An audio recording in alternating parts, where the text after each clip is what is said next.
The cut in SNAP benefits, along with government layoffs due to the budget crisis, is putting a strain on local food banks. So today, lawmakers and the director of the Food Bank Council of Michigan got together to talk about the importance of strengthening Michigan's food bank network. Capitol correspondent Tim Skubic was there, and he's here for you now with what they had to say.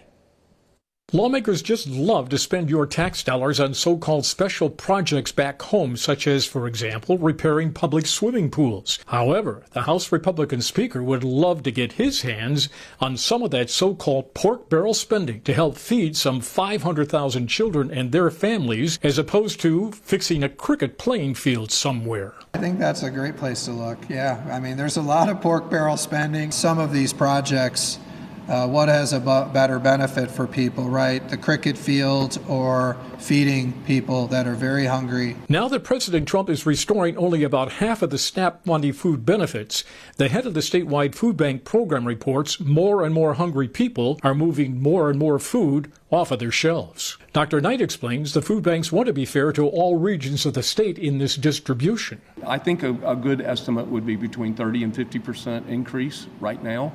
But we are moving toward the holidays, and so we're always experience a bit of an increase as we move through the first of the year. 43% of the people who are facing food insecurity in Michigan live in Southeast, and so that's a lot of folks. But people who live in lower mitten, maybe the population density isn't as much, but they're just as hungry.